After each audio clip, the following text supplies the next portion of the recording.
ठीक है, we'll start with the Feb 2023 का paper. This is the most recent paper that we have. और paper मैंने पूरा देख लिया है. कोई बहुत ज़्यादा मुश्किल नहीं है. आउट ऑफ 60 5-6 मार्क्स हैं जो कि थोड़े से चैलेंज हैं. The rest is very doable अगर आपको चीज़ें याद हों. ठीक है, so let's go through the paper. जितना हो सकेगा will try to finish the entire paper, वरना जहाँ तक हो जाएगा वहाँ तक हम कर लेंगे. The following electronegativity values of elements can be used to predict the chemical properties of compounds. Use the information in table 1.1 to answer the following questions. तो आपको जो है वो टेबल दिया हुआ है, लाइक एलिमेंट्स दिए हुए हैं hydrogen, lithium, carbon, oxygen and sulphur. उनका इलेक्ट्रोनेगेटिविटी वैल्यू दिया हुआ है, बिकॉज ये प्योरिटी टेबल पे वैल्यूज नहीं दी होती ना, तो एग्जामिनर ने खुद आपको दे दिया है जो पॉलिंग की वैल्यूज हैं. You know that polling scale में जितना हाई वैल्यू होता है उतना ज़्यादा इलेक्ट्रोनेगेटिविटी होती है, जितना कम वैल्यू होता है उतनी कम इलेक्ट्रोनेगेटिविटी होती है. And the most electronegative element is what? Fluorine, जिसका इलेक्ट्रोनेगेटिविटी वैल्यू हाईएस्ट होता है ऑन द पॉलिंग स्केल, जो कि 4 होता है. फर्स्ट आयन एनर्जी दी हुई है आपको इन सारे एलिमेंट्स की जो ऊपर लिखे हुए हैं, और सेकंड आयन एनर्जी हाइड्रोजन के अलावा बाकी सब की दी हुई है. हाइड्रोजन की इसलिए नहीं दी हुई बिकॉज हाइड्रोजन के पास एक ही इलेक्ट्रॉन होता है ना यार एटम के पास, तो सेकंड आयन एनर्जी का कोई तुक ही नहीं बनता. You only have one ion energy. Part A1, define the term electronegativity. तो ये आपको रटा हुआ चाहिए. What is electronegativity? Tendency of an atom to attract what? Shared pairs of electrons या bonded pairs of electrons towards itself. So tendency of an atom to attract bonded pairs of electrons, या share लिख लो, bonded pair of electrons towards itself. Share लिख लो, या तुम ये नहीं भी लिखो ना, bonded pair of electron miss भी कर दो तब भी मार्क मिल जाता है आपको. Ability of an atom to attract electrons towards itself, simple terms में आप इसको भी इलेक्ट्रोनेगेटिविटी बोल सकते हो, लाइक. ठीक है. Part 2, oxygen and sulphur are in group 16. Explain the difference in the following electronegativity values of oxygen and sulphur. अब आपको अगर याद हो ऑक्सीजन सल्फर ना, आप डाउन द ग्रुप जा रहे हो. ऑक्सीजन से जब आप सल्फर जाते हो तो आप डाउन द ग्रुप जा रहे हो, लाइक. तो आपको पता है भाई down the group electronegativity decrease करती है, तो इसलिए आप देखो सल्फर की इलेक्ट्रोनेगेटिविटी ऑक्सीजन से कम है, लाइक. उसने ये नहीं पूछा कि आप ये बताएं इलेक्ट्रोनेगेटिविटी की क्या, और उसने वैल्यू दे दी है ना, आपको एक्सप्लेन करना है, लाइक. तो आप एक्सप्लेन किस तरह करोगे कि जब आप डाउन द ग्रुप जाते हो शील्डिंग इफेक्ट आपका क्या होता है? बढ़ जाता है despite the increase in nuclear charge, जिसकी वजह से क्या होता है? न्यूक्लियस की attraction for the outer electron कम हो जाती है. क्या हो जाती है?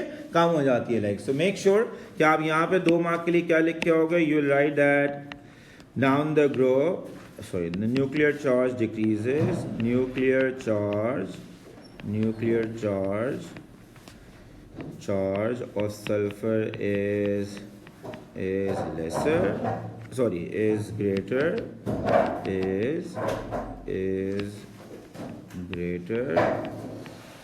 and so is what? And so is the shielding effect.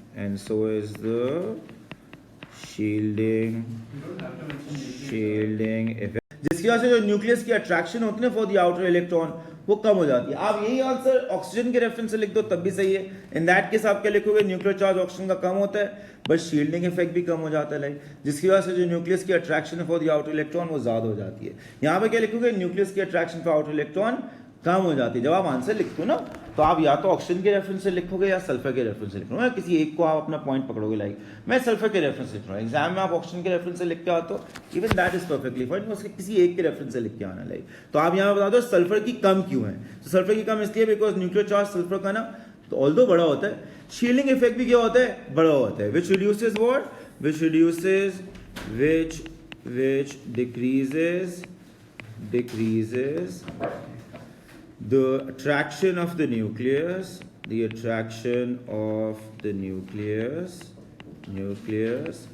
for outer electrons. For what? For outer electron. मैं दोबारा रिपीट कर देता हूँ, आपको थोड़ा सा शायद रस्टी हुई. बिल्कुल सिमिलर टाइप की एक्सप्रेशन है जो आप आयनाइजेशन एनर्जी में भी लिखते हो. अगर मैं पूछूं down the group ionisation energy को क्या होता है तो आप क्या लिखते हो? डिक्रीजेस. मैं पूछूं रीजन क्या है तो आप बोलते हो भाई although nuclear charge is increasing it is outweighed by what? By the increase in shielding effect, और इसलिए न्यूक्लियस की अट्रैक्शन आउटर इलेक्ट्रॉन के लिए कम हो जाती है. डिट्टो वही चीज लिखते हो भाई आप यहाँ पे, लाइक कोई फर्क थोड़ी है, लाइक. तो इसको अलग अलग करके नहीं खानों में याद करना, just relate the two, like आपके लिए याद करने में आसानी हो जाएगी आपको, like. Please remember why does the electronegativity decrease down the group? Because although nuclear charge बढ़ रहा होता है शील्डिंग इफेक्ट जो इंक्रीज होता है वो उसको आउटवे कर देता है और न्यूक्लियस की अट्रैक्शन फॉर आउटर इलेक्ट्रॉन कम हो जाती है। समझ में आ गई? कौन मुझे बताएगा अगर यही सवाल होता है अक्रॉस द पीरियड क्या होता है, तो मैं बताओ ट्रेंड क्या होता है अक्रॉस द पीरियड बढ़ता है। तो क्यों लिखोगे, रीजन क्या लिखोगे?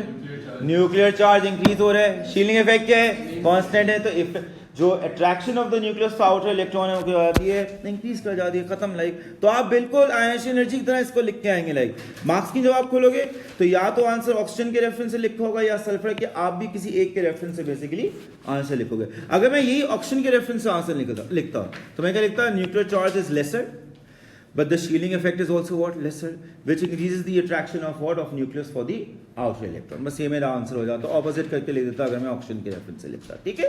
Part B1, lithium hydride LiH is an ionic compound. Draw a dot and cross diagram of LiH and include all the electrons. तो लिथियम और हाइड्रोजन की अच्छी बात ये है, लिथियम में होते हैं सिर्फ 2 शेल और उसमें भी दूसरे शेल में सिर्फ 1 इलेक्ट्रॉन होता है। लिथियम का प्रोटॉन नंबर 3 होता है ना, तो लिथियम एटम जो होता है उसमें 2 शेल होते हैं और दूसरे शेल में सिर्फ 1 इलेक्ट्रॉन होता है। और जब वो लूज होता है तो वो शेल ही खत्म हो जाती है, सिर्फ अंदर वाले 2 इलेक्ट्रॉन रह जाते हैं, अंदर वाली शेल के अंदर है। हाइड्रोजन में होता ही 1 शेल है और उसमें 1 इलेक्ट्रॉन होता है। तो ये बहुत आसान है। उसने देखो यहाँ लिखा क्या, गौर से देखो यार, उसने यहाँ पे एक बहुत फिट चीज लिखी है, इंक्लूड ऑल इलेक्ट्रॉन्स।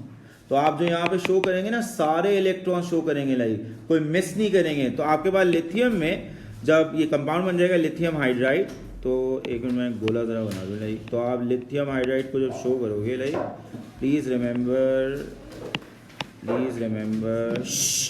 ये आपके पास आ गया भाई, लेट्स से लिथियम। ठीक है, यहाँ देखिए ऑफ यू प्लीज़ वहाँ से पीछे से शीट ले लो सब यार, जो बाद में आ रहा है शीट लेते जाओ पीछे। लाइक और आपके पास जो है वो हाइड्राइड एनाइन बनेगा, उसमें भी एक ही शेल होएगा। लाइक तो वो भी मैं बना देता हूँ और फिर हम इसके अंदर इलेक्ट्रॉन शो कर देते हैं ना। तो लेट्स से ये आपके पास 2 आ गए भाई, लिथियम का मैंने बना दिया आयन, और हाइड्राइड एनाइन जो आपके पास होगा वही मैंने बना दिया। अब गौर से देखो यार, शो क्या करेंगे आप, of you on the board.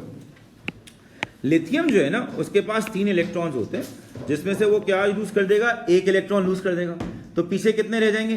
2। आप वो 2 शो करोगे यहाँ पे, वो आप 2 इलेक्ट्रॉन क्या करोगे? शो करोगे। नहीं तो मैं क्रॉस को शो कर रहा हूँ एज व्हाट? एज लिथियम के electron, as what? As lithium के इलेक्ट्रॉन्स। में लेजेंड साथ लिख दूंगा ना, like cross is for lithium. Hydrogen जो है ना, लिथियम हाइड्राइड में हाइड्रोजन एनाइन बनता है। आपको याद है मैंने बताया था, hydrogen always takes up an oxidation state of +1 except metal hydrides. तो हाइड्रोजन जो होता है वो यहाँ पे -1 चार्ज होएगा। लाइक तो आपके पास क्या होगा? जो हाइड्रोजन का इलेक्ट्रॉन आप डॉट से शो करना चाहते हो ना, वो एक इलेक्ट्रॉन गेन करेगा फ्रॉम लिथियम, और यहाँ पे एक आप क्या शो करोगे? क्रॉस शो कर दोगे और आपके पास ये बन जाएगा। आपके पास अब क्या आ जाएगा? यहाँ पे ओवरऑल चार्ज क्या आ जाएगा? +1, और यहाँ पे ओवरऑल चार्ज क्या आ जाएगा? -1। प्लीज रिमेंबर, हाइड्रोजन जब भी कंपाउंड्स बनाते हैं हमेशा ऑक्सीडेशन नंबर जो है वो क्या होता है? +1 होता है, एक्सेप्ट जब हाइड्रोजन क्या बनाता है? मेटल हाइड्राइड्स बनाता है। Like lithium is a metal, तो लिथियम ग्रुप 1 में इसका ऑक्सीजन स्टेट हमेशा +1 होएगा। लाइक हाइड्रोजन जो है ना, इन दिस केस वो मेटल से इलेक्ट्रॉन गेन करेगा और क्या बन जाएगा? हाइड्राइड एनाइन बन जाएगा। और गौर से देखो मैंने की किस तरह शो की है। जो आपके पास क्रॉस है वो आपके पास लिथियम के इलेक्ट्रॉन्स है, और डॉट जो है वो क्या है? हाइड्रोजन के इलेक्ट्रॉन्स है ना। तो आपके पास आप चेक करो, हाइड्रोजन का एक ही था इलेक्ट्रॉन, उसने 1 इलेक्ट्रॉन लिथियम से लिया है और लिथियम की सेकंड वाली शेल उड़ गई है। लाइक और 1 शेल रह गई, उसके इलेक्ट्रॉन आपने शो करना है। आप सोचो ना सर क्यों शो करें? वैलेंस शेल में तो अब कोई नहीं है, खाली शो करें। उसने बोल्ड करके लिखा है ऑल, तो अंदर वाले इलेक्ट्रॉन शो करने हैं आपको। आप नहीं शो करके होगा, मुफ्ते का 1 माह का आपका कट जाएगा। लाइक समझ में आ गई? Like read the question carefully यार, ये छोटी छोटी चीजें होती हैं, आप नींद पूरी करके जाते हो, आप यूजुअली ये चीजें पढ़ लेते हो। लाइक पार्ट 2 अगर ऑनली लिखा हो तो फिर आप छोड़ सकते हो, बिल्कुल। अगर वो होता है सिर्फ वैलेंस शेल शो करने, फिर आप ये आखिरी वाली शेल खाली छोड़ सकते थे, कोई मसला नहीं होता। Part 2, suggest the shape of a molecule of H2S. H2S is very similar to H2O because sulfur and oxygen are in what? Group 16. तो आपके पास चूंकि H2O बेंट होते हैं, H2S भी क्या होगा? V shape bent. कोई भी यहाँ पे लिख दो तो आपके पास जो शेप हो जाएगा वो क्या हो जाएगा? That will be the V shape, overt और नॉन लीनियर, overt और नॉन लीनियर। आप उनमें से कोई भी टर्म लिखो जो आपको टर्म याद है, all of them will earn you that mark. Part C1, write an equation to represent what? The first Einstein energy of hydrogen. तो इक्वेशन आपको रटा हुआ चाहिए। आपको 1 मोल ऑफ गैसियस एटम चाहिए होता है उससे आप बनाते हो 1 mole of monopositive gaseous ion because each atom lose an electron, आप total 1 mole of electron lose कर देते हो। ये होती है फर्स्ट साइंस एनर्जी की इक्वेशन। सिर्फ हाइड्रोजन के लिए कोई भी आप लोगे एलिमेंट, उसका फर्स्ट साइंस एनर्जी इसी तरह लिखा जाता है। Like part 2। चलो भाई, अभी मैंने ये बताया था, आई एम होपिंग कि आपको याद हो। अगर नहीं भी बताया था तो जो नहीं भी आए हैं वो भी ये आंसर दे सकते हैं। Like explain why there is no information given in table 1.1 for the second highest energy of hydrogen because hydrogen has only 1 electron, because hydrogen has only 1 electron. Hydrogen के पास सिर्फ क्या होता है, एक ही इलेक्ट्रॉन होता है। सेकंड हाईएस्ट एनर्जी का कोई कॉन्सेप्ट ही नहीं है। Next part, give the full electronic configuration of S2+। Sulphur जो होता है उसमें क्या होते हैं, 16 इलेक्ट्रॉन्स होते हैं, और अगर आप 2+ करोगे तो कितने निकल जाएंगे, 2 निकल जाएंगे, 14 रह जाएंगे। तो आप 14 इलेक्ट्रॉन की इलेक्ट्रॉनिक कॉन्फ़िगरेशन लिख के आ जाओ। It be 1s2, 2s2, 2p6, कितने हो गए 10, फिर 3s2 एंड 3p2। ये आपके 14 इलेक्ट्रॉन होंगे। सल्फर का अगर आपको प्रोटॉन नंबर याद नहीं है तो कोई टेंशन लेने की जरूरत नहीं है। लाइक प्योर टेबल है ना, पीछे अटैच हुआ हुआ है आपके शीट के साथ, ही पीछे अटैच हुआ हुआ है। लाइक तो if you go to the pure table, वहां से आप प्रोटॉन नंबर देखो फिर लिख लो भाई, कोई रश करने की जरूरत नहीं है। Like part D, carbon dioxide and sulphur dioxide और एसिडिक गैसेस। तो एग्जाम ने आपको इन्फो दे दिया जो आपको ऑलरेडी पता भी था। Part 1, right an equation for the reaction of SO2 with water.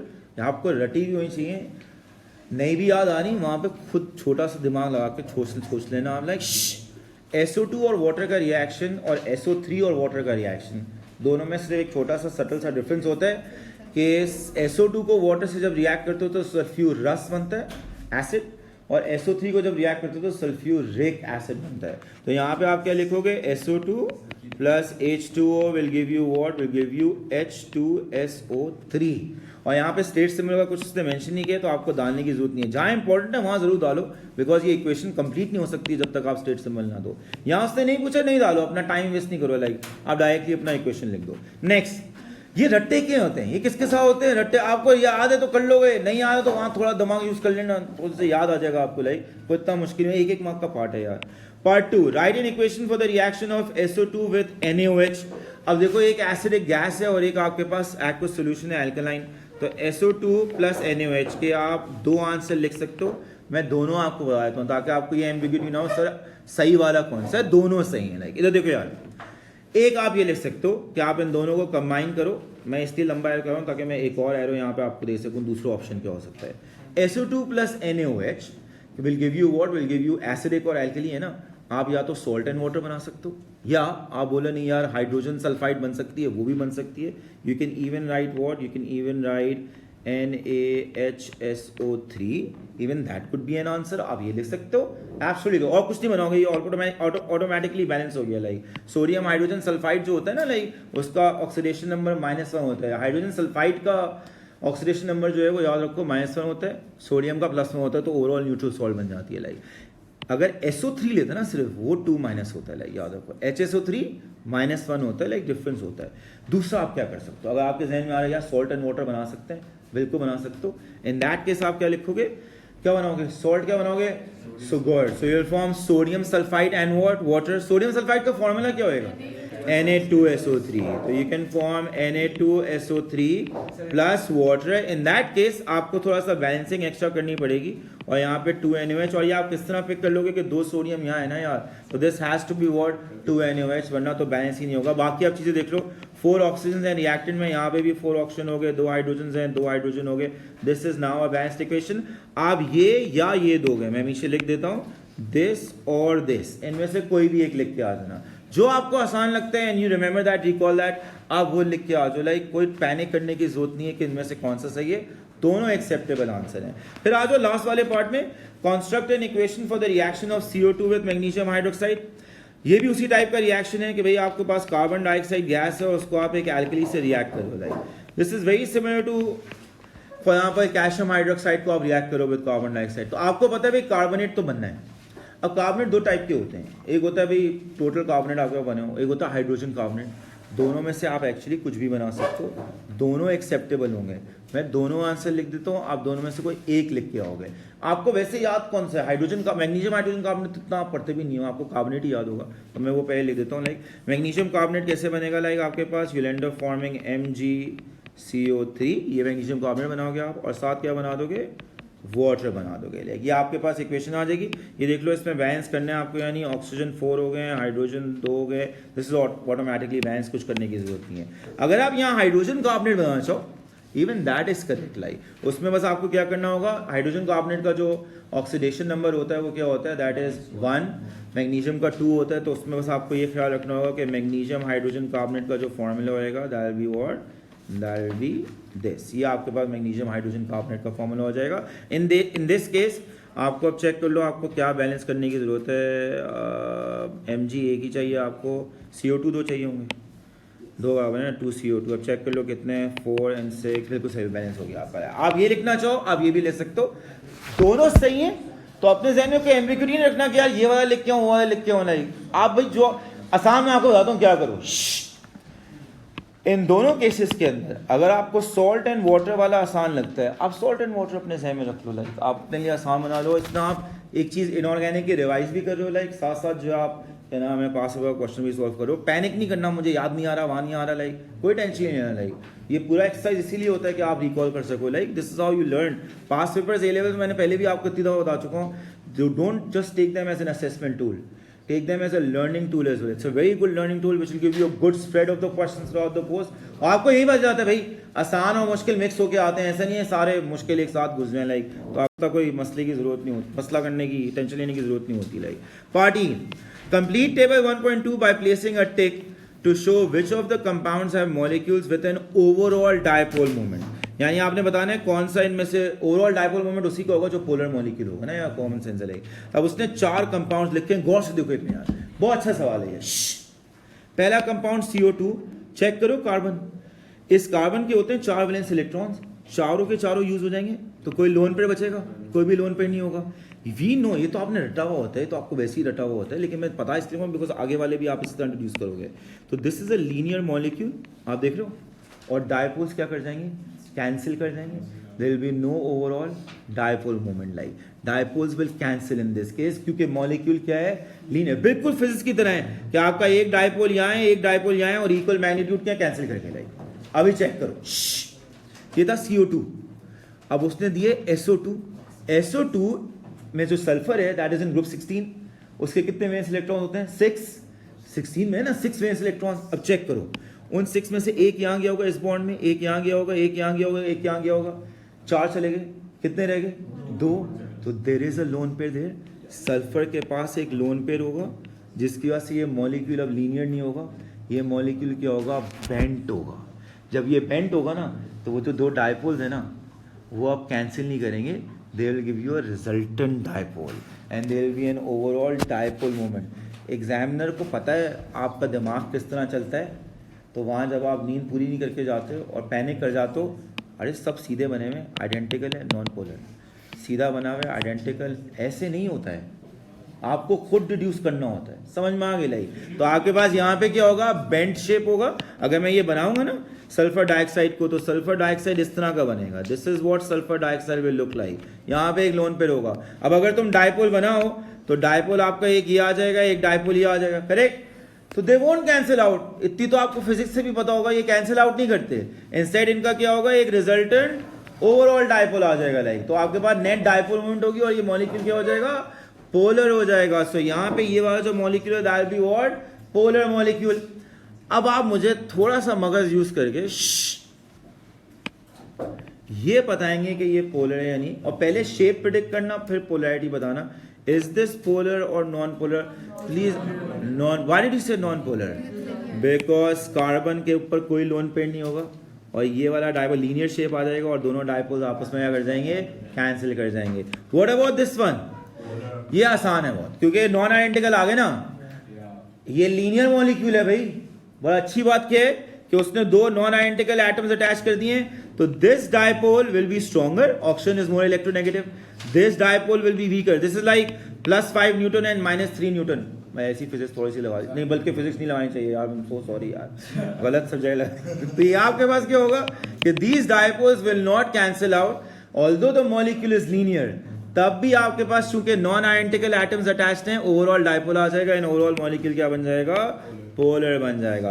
उसने बोले सिर्फ टिक लगाने, सिर्फ टिक लगाने against what, against those boxes जो कि ओवरऑल डायपोल मोमेंट शो करते हैं। लाइक प्लीज अंडरस्टैंड कि ये बेंट क्यों है, मैं एक दफा फिर रिपीट कर देता हूं। सल्फर ग्रुप 16 में ना भाई, तो 6 वैलेंस इलेक्ट्रॉन है, तो एक यहां गया, एक यहां गया, एक यहां गया, एक यहां गया, 4 चले गए, 2 रह गए ना, तो जो 2 हैं वो लोन पे होंगे, कहां जाएंगे और बाकी 2? या दैट इज पॉसिबल ना, एक्सपेंशन ऑफ ऑक्टेट होती है ना भाई, those elements that are in period 3 and beyond they can show expansion of the octet. आपको याद भी है एक्सपेंशन ऑफ द ऑक्टेट या पैदल हो गए? पीरियड इतने सारे की, SF6 सल्फर के around 12 electron, PCl5 phosphorus around 10 electron, period 3 elements and beyond they have the ability to show expansion of the octet, because उनके पास क्या होते हैं, 3D सबशेल अवेलेबल होता है। लाइक थर्ड पीरियड का जो एलिमेंट होता है उसके बाद 3D सबशेल होता है ना, उसमें अच्छी खासी जगह अवेलेबल होती है यार, तो वो अपना ऑक्टेट एक्सपैंड कर सकता है। पीरियड 2 का एलिमेंट नहीं कर सकता, व्हाई? बिकॉज उसके बाद पीरियड 2 में सिर्फ होते ही 2 क्या नाम है सबशेल्स हैं, S और P, और उनमें टोटल इलेक्ट्रॉन्स 8 ही आ सकते हैं, उससे मैक्सिमम तो आप कर नहीं सकते। थर्ड पे जब आप जाते हो तो SP के साथ D भी तो अवेलेबल होता है ना यार, वो इनेबल कर सकता है एलिमेंट्स को to what, to expand their octet state यार। और ये आपके कोर्स का पार्ट है by the way, expansion of the octet आपके कोर्स का पार्ट है, आप याद रखेंगे। लाइक समझ में आ गई? तो आपके पास पीरियड 3 के जो खास तौर पे एलिमेंट्स है ना, याद रखो उनके वैलेंस शेल में आप देख सकते हो 8 से ज्यादा भी क्या हो, और 8 वाले भी होते हैं, 8 से ज्यादा भी आपको नजर आते हैं, जो आपने पढ़ा हुई तो कोर्स में यार। PCl5 SF6 में सल्फर के अराउंड 12 होते हैं इलेक्ट्रॉन्स, कितने होते हैं 12, PCl5 में फॉस्फोरस के अराउंड 10 होते हैं। लाइक तो एक्सपेंशन ऑफ द ऑक्टेट होती है। Like next part, at 150 degree Celsius and 103 kilo pascals all of the compounds listed in table 1.2 are gases. तो एग्जाम में पूछते हैं भाई, एग्जाम को बता रहे कि टेबल 1.2 में जितने भी ये कंपाउंड्स लिखे हुए हैं ना, लाइक आपके पास ये सब इन कंडीशन में क्या होते हैं, गैस एज गैस एग्जिस्ट करते हैं। Like at 150 degrees Celsius and 103 kilopascals, all of the compounds listed in table 1.2 are gases. Under these conditions, 0.284 grams of one of the compounds occupies a volume of 127 centimeter cube. इनमें से कोई एक है जो इन conditions में इतना मास occupy करता है, इतनी volume. Use this information to calculate the MR of the compound and hence identify the compounds from those given in table 1.2 and show your working. This is a typical question that makes use of what? Ideal gas equation, जो कि क्या होती है, PV equals to nRT। तो आप क्या लिखोगे, PV equals to n को चेंज कर दो क्योंकि MR निकालने, तो आप लिख दोगे mass upon MR times RT। आप ये डालो, अब आपने वैल्यूज प्लग करनी है, सिर्फ ख्याल क्या रखना है कि यूनिट्स आपके जो है वो करेक्ट हो, वो गलत ना हो। यार प्लीज बात ही नहीं करो यार please, because really hard, like don't talk. Like paper करो ना, या तो आपको सब आता हो लाइक, तो आप फिर घर पे बैठ जाओ यार, मगर टाइम वेस्ट क्यों कर रहे हो आप? और अगर आपको आता है दूसरों को पढ़ने दो प्लीज यार, लाइक बात ही नहीं करो प्लीज बीच में। Focus on your paper and then जब मैं यहाँ सॉल्व करूँ आप वहाँ पे सॉल्व करो। लाइक सो P जो है ना आपके पास pressure, that is 103 kilo pascal, इसको आपने पास्कल में लेना है। लाइक तो this will become what, 103,000 pressure आपने डाल दिया। वॉल्यूम आपके पास दिया हुआ है सेंटीमीटर क्यूब में, और आपको लेना किसमें होता है, मीटर क्यूब में लेना होता है। याद है ना आपको, volume has to be in what, in metre cube, तो आपको मीटर क्यूब में इसको कन्वर्ट करना होगा। सो मीटर क्यूब में क्या बन जाएगा, 127 into what, into 10 raise to power -6। You remember that, centimetre cube से आप क्या कर लोगे, मीटर क्यूब कर लोगे। लाइक इक्वल्स टू n को मैंने चेंज कर दिया मास अपॉन mr में, क्योंकि मुझे mr निकालना है, मास दे दिया उसने। m जो आपके पास है दैट इज गिवन एज 0.284, उसको आपको ग्राम्स में लेना ही है। सो किलोग्राम में करने की जरूरत नहीं है, बिकॉज आप mr भी ग्राम्स में ही निकालोगे ना यार, तो 0.284 लिख दो आप इसको like directly. This no need to convert this into kilograms. Like divide by आप क्या करोगे, डिवाइड बाय आप करोगे mr ग्राम्स में दिया होता है ना आपको, जो एटॉमिक मास यूनिट होते हैं ना, उसी में निकालोगे। लाइक तो आप मास अपने ग्राम्स में ही रख दो, लाइक उसको चेंज करने की जरूरत नहीं है। टाइम्स r जो होता है वो 8.31 है, वो आपको दिया होता है आपके पेपर में, कहीं आपको नजर भी आ जाएगी वैल्यू। T दिया हुआ है 150 इसको आपको चेंज करना होगा केल्विन में। डू 273 प्लस 150 कितना आ रहा है? हाँ 423 kelvin. Now solve for MR, what do you get as the MR? यार कोई बच्चा का हाँ 76, और 76 किसका एमआर आ रहा है इनमें से? CS2। तो ये आपका क्या हो जाएगा? आंसर हो जाएगा। प्लीज रिमेंबर एमआर से आप निकाल लोगे ना, सबका एमआर लिख दो ऊपर, आपको पता चल जाएगा कौन सा वाला आइडेंटिटी है। तो MR is turning out to be 76 and therefore the compound is what? CS2। Please remember question आप चेक करो कैसे सवाल के लिए 3 मार्क दिए हैं। आप ब्लंडर ही करोगे तो रॉन्ग होगा लाइक, वरना ऐसे मार्क्स आप लूज नहीं करते हो। Like just be careful. Calculator में कभी कभी वैल्यू डालते हुए बस कभी भी मिस्टेक हो जाती है। Just be careful while you doing that, ताकि आपको उसमें एम्बिग्यूटी ना हो, लाइक वो आंसर में एम्बिग्यूटी ना आए। थोड़ा बहुत ऊपर नीचे किया हो सकता है, कोई और मास जो है वो कंपाउंड, किसी और कंपाउंड का एमआर जो है वो सही आ जाए, लाइक तो आपका आंसर रॉन्ग हो जाएगा। नेक्स्ट क्वेश्चन, चलो भाई। The group 2 elements magnesium to barium are all silvery white reactive metals. Shh. Part A1. Draw a label diagram to show the bonding and structure of the group 2 metals at room temperature. Like तो group 2 metal कोई भी आप ले लो, आपने क्या show करना होता है? वो नहीं शो करते आप cations immersed in a sea of delocalized electrons। तो आपने वो एग्जामिनर को यहाँ शो करना है। आप जो है वो थोड़े से गोले बना दो। ये आपने जो है वो गोले बना दिए भाई, ये इमेजिन करें आपने जो है वो गोले बना दिए। ये कैटाइंस हैं आपके, क्या हैं? और एग्जाम में जब बनाओगे ना मोर लेस सेम साइज के बनाना, बट टाइम वेस्ट नहीं करना, कंपास से बना रहे हो। लाइक आपको क्या होता है, लाइक जो भी यूज़ करते हो आप, लाइक क्योंकि आपको बाकी सवाल ना आ रहे हो, आप गोले बना रहे हो। आप please don't do that in your exam. आप इसलिए बना के आओगे और बीच बीच में क्या शो कर दोगे? इलेक्ट्रॉन शो कर दोगे। You will show what? You will show electrons in between. साथ चार्ज जरूर शो करना। ई लिखो तो ऊपर ना माइनस चार्ज जरूर शो कर देना। ये आपने बस शो करना है। लाइक पार्ट 2 आप बताएंगे, explain why magnesium has a high electrical conductivity than sodium, more delocalised. Magnesium 2+ होता है ना यार, सोडियम +1 होता है, तो जाहिर सी बात है ज़्यादा डीलोकलाइज इलेक्ट्रॉन होते हैं। लाइक तो आप क्या लिखोगे? More delocalised electrons, more delocalised electrons. For 1 mark just write a precise statement कि भाई मैग्नीशियम 2+ बनाएगा ना तो 2 इलेक्ट्रॉन डीलोकलाइज होंगे, सोडियम में सिर्फ 1 इलेक्ट्रॉन डीलोकलाइज होता है। Next, right an equation for the reaction of magnesium with cold water. अब यार ये वो वाले पार्ट ऑफ द आपका सिलेबस टैप करा होता है जो रट्टे का होता है। वाटर से जब मैग्नीशियम कोल्ड वाटर से जब रिएक्ट करता है तो हाइड्रोक्साइड और क्या बनाता है? हाइड्रोजन गैस बनाते हैं। तो magnesium plus cold water will give you what?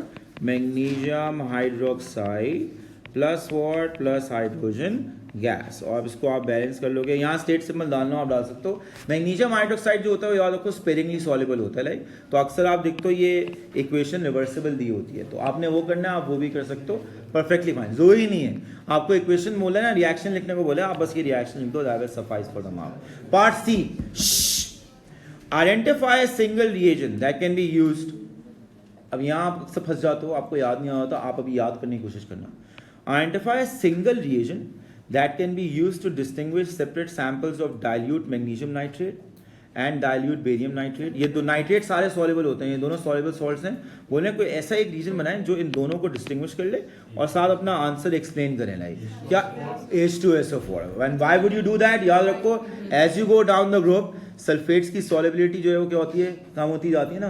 तो बेरियम सल्फेट जो बनेगा वो इनसॉल्युबल होगा तो वो पीपीटी देगा, बट मैग्नीशियम सल्फेट क्या होगा? सॉल्युबल होगा। लाइक तो वो पीपीटी नहीं देगा। जब सल्फ्यूरिक एसिड आप डालोगे ना, लेट्स से 2 टेस्ट ट्यूब्स हैं, एक में मैग्नीशियम नाइट्रेट है, एक में बेरियम नाइट्रेट है। दोनों में जब आप सल्फ्यूरिक एसिड डालोगे तो सिर्फ बेरियम नाइट्रेट वाला आपको क्या देगा? वाइट पीपीटी देगा, और आप आराम से उसको डिस्टिंग्विश कर लोगे। तो रिएजेंट आपका यहाँ पे क्या हो जाएगा? सल्फ्यूरिक एसिड हो जाएगा। लाइक और आप एक्सप्लेनेशन क्या दोगे? That barium nitrate gives what? Gives a white PPT because barium sulfate is insoluble, because barium sulfate is what? Insoluble। Magnesium sulphate जो है वो क्या होता है? आप इसको मैग्नीशियम सल्फेट के रेफरेंस से दे दो कि मैग्नीशियम सल्फेट जो होता है वो सॉल्युबल होता है, वो पीपीटी नहीं देता, तब भी से हो जाएगा। लाएगा कैटाइन से तो कोई फर्क नहीं पड़ेगा ना, स्पेक्टेटर होंगे ना। कैटाइन का क्या करना है? कौन से कैटाइन की बात करो? जो H+ है। Mg और Ba की टेस्ट करें, जैसे No, don't do that, no। You will have to use a reagent that is more like apt with your course। like अगर वो लिख के आओ तो उसका मार्क्स स्कीम में पॉइंट हो उसको, लाइक आप वो तुम वो वाली लिस्ट बोलो ना, वो जो कैटायन एनायन की जो लिस्ट आपको याद ही लाइक, अबे भाई उसको उसके लिए तो आप अलग अलग रिएजेंट यूज करोगे ना, लाइक सेम तो नहीं यूज करोगे। आपस अमोनिया डाले दोनों में और अबे वो कहाँ से आ गया अमोनिया, कहाँ से, वो नहीं है, वो वाले नहीं कर सकते लाइक, अमोनिया वाला तो तुम इस पे कर ही नहीं सकते हो, यहाँ पे हेलोजन थोड़ी है कोई। चलो भाई next one, decide what is observe, यार ये मैं चाहता हूँ आप आंसर करें कि रट्टे का है। Decide what is observe when strontium iodide, aqueous strontium iodide reacts with concentrated sulfuric acid। Reaction ही लिखना है, ऑब्जर्वेशन बतानी, 2 मार्क के लिए कोई 2 ऑब्जर्वेशन बता दो। सो पर्पल वेपर्स करेक्ट, ये आप लिख सकते हो। मिस्टी फ्यूम्स आप लिख सकते हो, क्या नाम है, येलो सॉलिड आता है वो लिख सकते हो, वो स्टिंकिंग गैस प्रोड्यूस होती है वो लिख सकते हो। कोई 2 लिख के आना, मार्क्स की नहीं लिख रहे हैं यहाँ पे लाइक। तो वे पर्पल वेपर हो गया, मिस्टी फ्यूम्स हो गया, you will get your what, you will get your 2 marks over here. There other marking points too, क्योंकि आयोडाइड आयंस बहुत स्ट्रॉन्ग के होते हैं, रिड्यूसिंग एजेंट होते हैं, तो वो अच्छी खासी प्रोडक्ट्स प्रोड्यूस करते हैं अलोंग द रिएक्शन। इसमें आप येलो सॉलिड लिख के आओगे तब भी मार्क मिलेगा आपको। वो जो स्टिंकिंग गैस होती है लाइक, वो जो रॉटन एग जिसकी स्मेल होती है रॉटन एग जैसी लाइक, वो H2S होता है वो भी प्रोड्यूस होता है, वो भी लिख के आओगे आपको ऑब्जर्वेशन। कंपाउंड कोई नहीं लिखना है, ऑब्जर्वेशन लिखनी है, और ज्यादा साइंस फिक्शन नहीं, वहां एफिशिएंट नहीं बनना कि इक्वेशन लिख के आऊं टू शो पर्पल वेपर कहां से आ रहा है। Don't do that, you be wasting your time. सवाल is regarding observation, just write about the observations, you don't have to write about anything else over here। next part like अच्छा part है, I need your attention for this यार। आ जाओ भाई, for 3 marks all of you, मुझे आपकी पूरी attention चाहिए यहाँ पे लाइक। कंपाउंड एक्स, क्योंकि आपने मोल्स किया नहीं है सही तरह ना, तो आपको थोड़ा बहुत रस्टी होगा। मैं आपके साथ जब क्वेश्चंस करूंगा आपको रिकॉल जाएंगे, कोई नए फॉर्मूले नहीं है जो आप कर रहे हो, थोड़े से बस गैसेस वैसी की चीज़ें आएंगी कि 1 मोल ऑफ गैस कितना ऑक्यूपाई करती है ब्ला ब्ला, मैं आराम से आपको बीच बीच में वो करा दूंगा। Compound X an anhydrous group 2 bromide. So group 2 bromide जो होगी ना, उसका अगर मैं आपसे फॉर्मूला पूछूं क्या होगा, तो आप बोल सकते हो आराम से वो फॉर्मूला क्या होगा, XBr2। Do all of you make sense of that like, कोई भी ग्रुप 2 ब्रोमाइड होगा उसका फॉर्मूला ये होगा लाइक XBr2 लाइक। अब उसने कंपाउंड X दिए तो हमने वहां पे भी X लिख दिए, एक मिनट ताकि आप X को कंफ्यूज ना कर लो, मैं कुछ और लिख देता हूँ। ग्रुप 2 के लिए हम क्या सिंबल यूज कर लें भाई, M यूज कर लेते हैं, MBr2, क्योंकि X कंपाउंड का नाम है यार, सही है ना। So compound X an anhydrous group 2 bromide, let's say ये MBr2 is dissolved in water and titrated against aqueous silver nitrate. तो जब आप पानी में डिसॉल्व करोगे तो पानी में क्या आ जाएंगे, ब्रोमाइड आयन, और ब्रोमाइड आयन वो फिर किससे रिएक्ट करेंगे, सिल्वर नाइट्रेट से, और आपके पास कौन सा पीपीडी आ जाएगा, क्रीम कलर्ड पीपीडी आ जाएगा। क्या आ जाएगा, cream, why, because bromide ion जो होते हैं जब रिएक्ट करते हैं सिल्वर के साथ आपको क्या देते हैं, क्रीम पीपीडी देते हैं। अब यहाँ देखिए यार, बहुत अच्छा सवाल है, इधर देखिए यार। अच्छा 1 मिनट रुक जाओ, मैं आपको बल्कि यहीं पे क्वेश्चन ले देता हूँ। जब ये पानी में जाएगा तो ये बन जाएगा M प्लस, ये M2 प्लस होगा, M2 plus 2Br negative, correct. और अगर मैं बोलूँ सिल्वर आयन और ब्रोमाइड आयन की इक्वेशन लिखूँ तो वो इक्वेशन क्या होगी, silver ion reacting with bromide ion to give you what, to give you AgBr, correct. ये आपने बैलेंस कर लिया है। एक मिनट यहाँ देखोगे प्लीज, 1 मिनट। हमने यहाँ बनाया है 2Br, ऐसे मैं चाहूँगा मेरे पास यहाँ पे भी क्या हो, 2Br, और वो करने के लिए मैं क्या कर सकता हूँ, पूरी इक्वेशन को मल्टीप्लाई कर दूँ बाय व्हाट, 2। ये मैंने क्यों किए अभी आपको पता जाएगा, गौर से सुनना आप लाइक। बहुत अच्छा सवाल है लाइक आप, और 3 मार्क आप आराम से पिक कर सकते हो, जस्ट बीइंग। ओ लेवल की भी मोल ज़्यादा ना आप कर लोगे, सिर्फ ये थोड़ी सी कैच थी जो आपने AS में नया पढ़ा लाइक, वो मैंने लिख दिया already. A solution containing 0.25 grams of X, यानी compound X, requires 33.65 centimeter cube of 0.05 mole per dm cube silver nitrate for complete reaction। यानी जब पानी में इसको डाला ना, इससे जो ये बने उनको कंप्लीटली रिएक्ट करने के लिए ये वॉल्यूम और ये कॉन्सेंट्रेशन यूज हुआ है सिल्वर नाइट्रेट का, करेक्ट।